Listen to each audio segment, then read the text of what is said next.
I'm fine. Hi, I'm Miguel Garcia, and I have a video about Miguel Garcia for 170 people. I like to think of my life as I keep breathing in every time something happens to me, and the more I breathe, the less air I have left in my lungs, and at some point, I have to... Oh no, instead I'll just...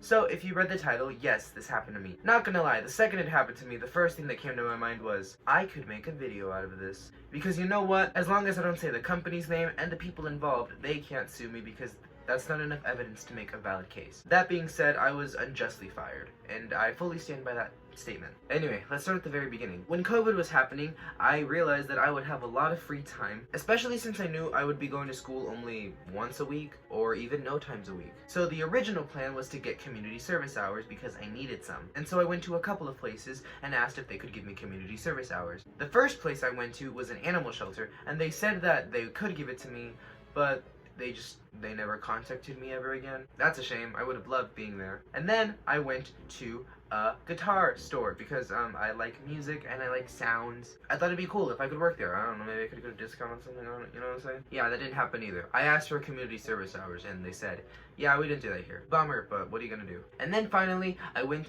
to a thrift store. I walked into the thrift store with my shorts, t-shirt, and Converse and said, hey, do you guys have community service hours for me? They said no, that they don't do that there. And then I was bold and I said, oh, well, what about a job? They could have just said no. But the boss was like, oh, well, you can get an application. Here's an application. And I was ecstatic because I didn't know how the real world actually worked. This is definitely not true, but to me at the time, it almost seemed like he chose me to give the application to. It's not the case, I learned later. I felt special at the time. So I got home and I filled out the application and then the next day I turned it in. And then the next day I didn't hear anything. I don't know why, I was just expecting them to call me immediately, schedule an interview or something. Because at this point in time I did really want the job. I mean, it's working at a thrift store, like it can't be that bad. Well, you get to look at the cool stuff and ring people up occasionally. Honey, you got a big storm coming. Well, I made a bold thing and I called the store and I was like, yo, I sent in my application. Why haven't you said anything? And the boss was like, oh, well, you can come in, like 2? You can come in at 2. Yeah, we'll schedule an interview. We'll get you, like, all sorted out. And to this day, I still believe, had I not called the big boss man, I would have not gotten this job. The interview goes well. He asks if I smoke. I say only turkey. Just kidding. I'm a veterinarian. And I end up working the same day I get interviewed. Of course, I'm very shy, but I'm an optimist. In my mind, I'm like, I'm gonna be nice to every single person that talks to me. I'm gonna shake hands. I'm gonna be the best person in the world. My first day, I'd say it was a lot heavier than I thought. I didn't realize how long hours could be. But you know what, I got through it. And of course, I was new, so I was obviously the worst of the employees. I got a complete reality check. Turns out you don't just like look at the cool stuff and ring people up occasionally. You ring people up, you clean the store, you stock up stuff, you drop some stuff, and of course you have to deal with annoying customers. Now, to the average person listening, this might sound really easy, but try doing it yourself. Try cleaning an entire store, and by cleaning, I mean like fixing the racks, because I know some of y'all, when y'all pull clothes out, you like leave it sticking out, you leave the hanger like poking up. We have to go through each of them and pat them down and like hook them back on and then pick stuff off the floor. It can be time consuming, especially on a day when it's actually busy and people are literally knocking stuff down while you just put it up. But let's talk about the employees. Personally, I actually really enjoyed the employees and I wanted to be really nice to people, but I was too shy at the time, so I didn't really say much, but I would strike up the casual like, hey, nice to see ya. And as weeks went by, I'd say I made friends. But of course, I was still the slowest person working there. And not gonna lie, it did hurt my feelings when I would hear people tell me that like, hey, you're kinda slow, or wow, you're counting money really fast. What, you're not even? It really got to me. But I was on a mission to improve. So what, I got the job in August of 2020, and then we're moving on, it's December. At this point in time, I began hearing a couple of employees talking about quitting. This was shocker to me. I had no idea that employees could desire things outside of the store they're working in. I thought only I could do that. Once I heard, I'd say my friends at this point talk about quitting, I was like, oh, right. Yeah, that can happen. But I didn't let them know that. I didn't let them know that I would miss them and that I didn't want them to leave because then I'd be alone. Instead, I was supportive and actually encouraged them to leave because I'm a good person. And on December 24th, literally Christmas Eve, a very important person in the store left. It was just an employee, but everyone loved her. and it was really sad, and I was actually sad. Okay, we've reached January. Of course, as old employees leave, new ones get replaced, and now it's my turn to be the nice one. So I treat the new employees just like I treat the old employees. I'm very nice, I'm very hello. I mean, I'm not very social, but I'll be nice because it only takes a little bit of kindness to make people feel welcomed. I remember the first day that I was working, I was feeling pretty overwhelmed with the amount of work that I would have to do, and one of the employees said bye to me, and said my name too. They said, "Bye, Miguel," as I was walking to my car, and I said goodbye as well. And I think that encouraged me to stick with it. I will say it didn't help that a lot of my friends outside of the job were seeming to have an easier life than me, and they didn't know that I was working a job. Because you know what, I didn't want to make having a job my personality trait. I didn't want to pull the, oh, I can't come to hang out with you guys because I have a job. I can't do that, I have a job. Oh, what? I have a job. I'm such an adult. I'm so responsible. We have 3 managers in our store. There's like a hierarchy, and the 3rd manager was bumped up to the 2nd manager, and then one of the old employees from the store was bumped to the 3rd manager. And I'd say this was a pretty good time for me. You know, I really took for granted the days that I spent with them because I really liked them. But there was some drama between both of them, but that's another story. But what ends up happening with that drama is it escalates. It gets bigger and bigger. So what ends up happening, long story short, a cash register person quits because she didn't like how she was being treated by the other employees, and then that encouraged the 3rd manager, who was promoted, to quit because she was like, she didn't do anything wrong. She was taking the person on the register side, and then that caused the 2nd manager to just put in her 2 weeks. Well, no, she didn't put in her 2 weeks. She just quit on the spot. I remember this weekend because it was so sad, because this weekend we literally lost 3 employees in one day. We were short-staffed.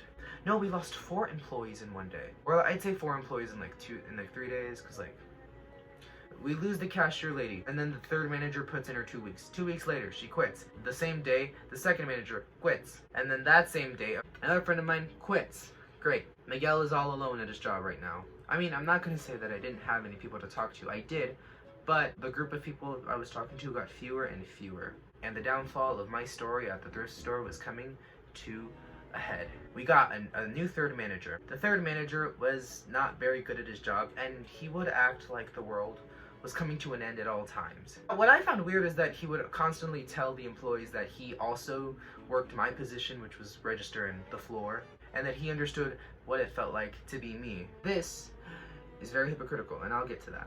But in the beginning, I would say that we were fine. I knew this person already. He used to work in the back, and he used to price electronics and whatever. He was nice to me, so I was nice to him in the beginning. And we actually got to know each other pretty well. Talked to me a lot, I talked to him a lot. And I would do my job. I wasn't a bad employee. I don't think I ever got in trouble for anything except for maybe being short. And that's my fault, I'm sorry about that. And then around March or April, we got a new 2nd manager. So all 3 positions of hierarchy are finally filled. The 2nd manager, however, everyone loved. You know why? Because she was smart, she knew how to run a store, and she knew how to balance important stuff with not so important stuff. She also knew how to please the employees and customers, as opposed to the 3rd manager, who couldn't really do any of it. I really don't know what happened to the 3rd manager and why there was a sudden switch in him. Maybe he was jealous, or maybe he just needed to feel like he had power. I'd say at around the time when the 2nd manager began working there, he got a lot more strict. All of a sudden, it turned into, I have to clean the store even when I finished cleaning it. And every time I would tell him, okay, I did it, it would be like, okay, go back and do it. And he even admitted to me that he sometimes did that to see the look on my face. Because at the time we were friends. And I would have moments where I would tell him, hey, do we really have to do this? Like, 7 times in one day? And he would tell me to not question him. No, he would just silence me and fully just be like, just do it. For me, you have to give a legitimate reason. And he wouldn't. And there was a blood boiling between our relationship, and it was just igniting. Finally, one of the days I told him that, hey, we should, like, not do it your way. According to him, I was being rude, disrespectful, and I wasn't paying attention to him, which I was. I was doing my job. But he acted like a single shoe on the floor would mean that the entire store would catch on fire. And I remember on a Friday, I went to work, just normal, you know, very casual, and I was called into the office, and all 3 bosses were around me, and then the main boss proceeded to tell me how I was being disrespectful to the manager, and how I was being rude and whatever. But then he got me in trouble for a legitimate reason, and that was for talking on the walkie-talkies and saying something dumb, which I did do that. I admitted to it. And the main boss told me that if I did that again, he'd fire me on the spot. So I never did that again. But the thing about the walkie-talkie thing is that I got in trouble for that 2 months after it happened. The third manager just decided to bring it up now because he wanted me to get in trouble for a legitimate reason and not for calling out his laziness. And after that meeting, I was so humiliated, especially since the other employees were also breaking rules, but I was the only one getting punished for anything, and I was a good person. So at that point, my relationship with the third manager was broken, and I didn't talk to him as much as before. If he would say hi, I'd say hi back, and that'd be it. I would do my job, and if he said to do something, I'd do it. And in this timeline, I'm a great employee. I clean very fast. It took me like an hour and a half to clean the store, but I do it in 30 minutes. I'm really nice to the customers, and I get better with my money, and I'm counting a lot faster. Didn't receive any recognition from anyone else, except maybe the big boss guy. You take what you can get. And the third manager, he did tell me that I was a really good employee, but that only meant that I had time to do more work, which I guess yeah, but keep in mind there are other employees who could also do work. He runs by the policy of we have to be busy 100% of the time. It's a thrift store, it's not that serious. Sometimes I would want to talk to an employee, and he would think that I was disrespecting him, disrespecting the store. It was stupid. And then comes the day. He was responsible for cleaning men's and putting up shoes, and I used to put up shoes, and then all the other employees were telling me that no, he's responsible for doing the shoes. And occasionally he would ask me to clean men's, even though it's his responsibility. The day I got fired was a Wednesday, and the previous Friday, he had me going from project to project, which included making bags, cleaning men's, which again was his thing to do, dropping the baskets, putting up bags with him. And I did ask him when I was doing the bags, I said, hey, why didn't you get someone else to do the bags? And he said, quote, it's because I like the way you do it. Which, okay, thanks, but just because you like the way I do something doesn't mean I should be the one responsible for doing it. Teach the other employees how to do it correctly. That way the store isn't reliant on me. And after I finished 4 projects, he just had me go to a 5th one. And then when I was gonna go on my break that day, I had to basically prove to him why I deserved to go on a break. He was like, well, why should you go on break? And I just listed out the things that I did that day, which was way more than any other employee had done that day. And finally he was like, okay, go on your break, whatever.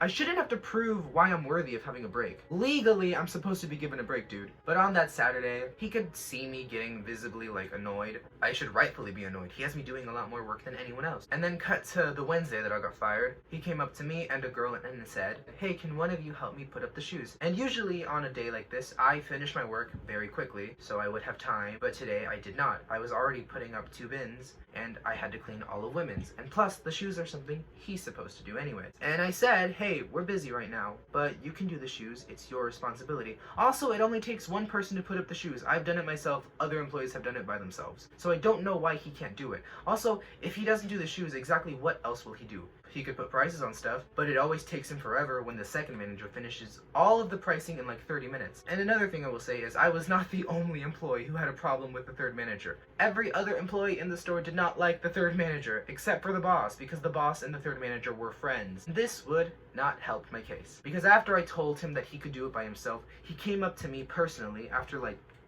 10 minutes. I'm not going to be done in 10 minutes. And he said, hey, can you help me put the shoes up? So I began walking and I began putting shoes up. And then he finally asked, keep in mind he asked, dude, what's your problem? You've been having an attitude since Saturday. He asked, so I told him, okay, I'll tell you what the problem is. It's a problem that you're having me do this when this is something you're supposed to be doing anyway. You have me cleaning men's, you have me doing women's, you have me doing more than any other employee. And I just think you should be a little smarter. Once I told him that it was his responsibility to do the shoes, he was visibly upset. He had an angry face like this. And he said, okay, leave.